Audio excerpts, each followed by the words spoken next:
नमस्कार, मैं धर्मेंद्र कुमार प्रगति क्लासेस के YouTube चैनल में आप सभी का बहुत बहुत स्वागत।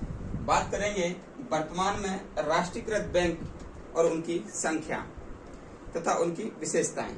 यूनिट ट्रिक के माध्यम से आपको मैं याद कराऊंगा, जुड़े रहिए वीडियो में अंत तक। देख लेते हैं, सबसे पहले है स्टेट बैंक ऑफ इंडिया। ठीक है, तो स्टेट बैंक ऑफ इंडिया जो इसे हम SBI भी कहते हैं, SBI भारतीय स्टेट बैंक कहा जाता है। ठीक है, इसका जो राष्ट्रीयकरण हुआ था वह 1955 में हुआ था। इसका राष्ट्रीयकरण 1955 में हुआ था और इसको याद कर लेना इस ट्रिक के माध्यम से। ये जो S बना है ना, तो जैसा S होता है वही वैसा ही 5 और 5 होता है। ठीक है, तो S यानी कि 5 5 यानी कि 55 आपको याद हो जाएगा। ठीक है, इसका मुख्यालय मुंबई में है। इसका मुख्यालय मुंबई में है और इसके साथ खास बात यह है कि इसका जो पुराना नाम है वह है इंपीरियल बैंक ऑफ इंडिया। ठीक है, पूर्व नाम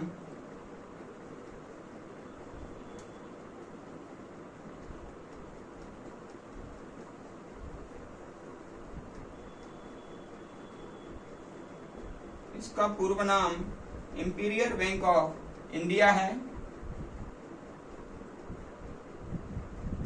और यह वर्तमान में सार्वजनिक क्षेत्र का सबसे बड़ा बैंक और सबसे बड़ा राष्ट्रीयकृत बैंक है।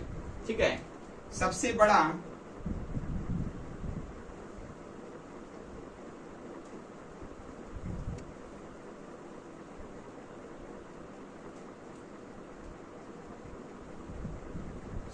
राष्ट्रीयकृत बैंक है और सार्वजनिक क्षेत्र का सबसे बड़ा बैंक है।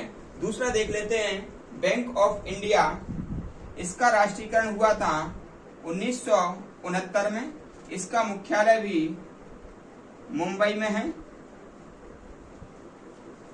अगला है सेंट्रल बैंक ऑफ इंडिया। इसका राष्ट्रीयकरण भी 1969 में हुआ था और मुख्यालय इसका भी मुंबई में है। अगला है यूनियन बैंक ऑफ इंडिया। इसका राष्ट्रीयकरण भी 1969 में हुआ था और मुख्यालय मुंबई में है। ठीक है, कैसे हम याद करेंगे इस चीज को? इस चीज को हम ऐसे याद करेंगे कि ये देखिए USB। ठीक है, तो USB कंप्यूटर में होता है, जैसे मान लीजिए कहते हैं सीरियल, जो यूनिवर्सल सीरियल बस कहते हैं, तो USB याद कर लेना। तो ये USB 1969, कितना 1969। मुख्यालय तीनों के क्या है? मुंबई है और ये जो स्टेट बैंक ऑफ इंडिया है ये भी मुंबई है और इसका 1955 है। ठीक है, मैं आपको बता देता हूं, वर्तमान में ये जो 12 राष्ट्रीयकृत बैंक हैं उनमें से सिर्फ स्टेट बैंक ऑफ इंडिया छोड़ करके सभी का जो राष्ट्रीयकृत बैंक की जो सन है वह 1969 है। इसलिए इसको तो याद नहीं करना है, सभी में 1969 याद करना है। ठीक है, सभी के लिए 1969 याद करना है।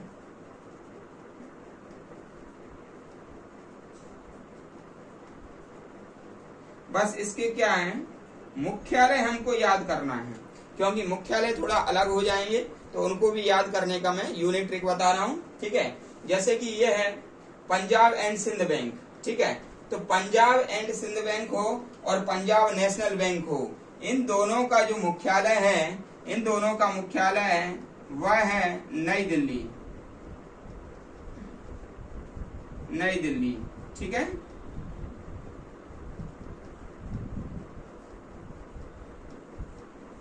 फिर आता है अपना बैंक ऑफ बड़ौदा। देखिए बड़ौदा कहाँ पर पड़ता है?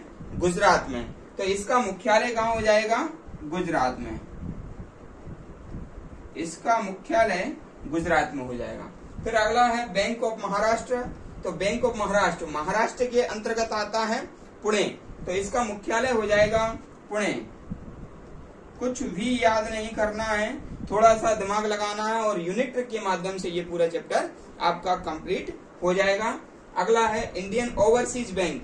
तो इसका है चेन्नई।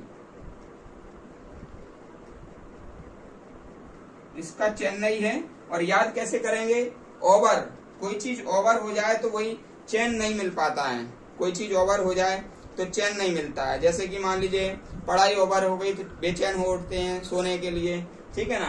तो चेन्नई, ओवरसीज यानी कि चेन्नई, और इंडियन बैंक चेन्नई, दोनों का चेन्नई है।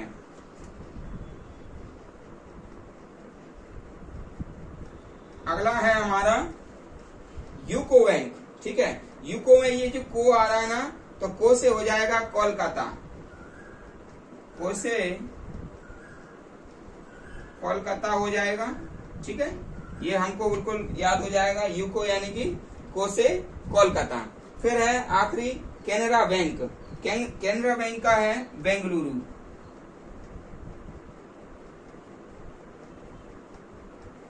कैनरा बैंक का बेंगलुरु। तो ये हमको राष्ट्रीयकृत बैंक जो वर्तमान में भी 12 हैं, सभी का हमने देखा, राष्ट्रीयकृत बैंक का वर्ष देख लिया, तो ये एक ही है वर्ष, तो बस इसका अलग है एसबीआई का। और एसबीआई का जो पुराना नाम है वह मैंने यहाँ पर बता दिया, इंपीरियल बैंक ऑफ इंडिया। 1921 से पहले एसबीआई को इंपीरियल बैंक ऑफ इंडिया कहते थे, ठीक है। और फिर उसका नाम 1955 में जब इसका राष्ट्रीयकरण नाम हुआ, ठीक है ना, तो राष्ट्रीयकरण जब हुआ तब इसका नाम बदला। हाँ, इससे पहले क्या बोलते थे, इंपीरियल बैंक ऑफ इंडिया। और इंपीरियल बैंक ऑफ इंडिया की स्थापना हुई थी 1921 में, ठीक है। अब मैं आपको बता देता हूँ कुछ खास बात जो कि मान लीजिए वर्तमान में राष्ट्रीय बैंकों से संबंधित है, ठीक है। तो सबसे पहले जो 1 जनवरी 1949 में राष्ट्रीयकृत किया गया था, वो किया गया था आरबीआई का, ठीक है। तो हम यहाँ पर याद रख लेंगे आरबीआई। आरबीआई को बैंकों का बैंक कहते हैं, रिजर्व बैंक ऑफ इंडिया कहते हैं। और इसका राष्ट्रीयकरण हुआ था 1 जनवरी 1949, ठीक है। 1 जनवरी 1949 में इसका राष्ट्रीयकरण हुआ था। दूसरा हम देखेंगे एसबीआई का राष्ट्रीयकरण 1955 में हुआ था।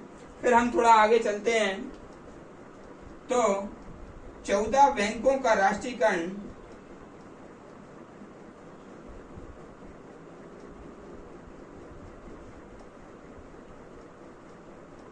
1969 में इंदिरा गांधी के काल में हुआ था। इंदिरा गांधी पीएम थी उस समय, तब हुआ था, ठीक है। तो उसी में से हमने यहाँ पर देख रहे हैं 1969 के हैं ये, तो ये 14 बैंकों के अंतर्गत ये आते थे, इसलिए 1969 है। फिर हमने देखा कि मान लीजिए 6 बैंकों का राष्ट्रीयकरण हुआ था इसके बाद में, तो 6 बैंकों का राष्ट्रीयकरण 1980 में हुआ था। और ये 1980 में हुआ था 15 अप्रैल 1980, ठीक है, ये याद रख लेना, ठीक है।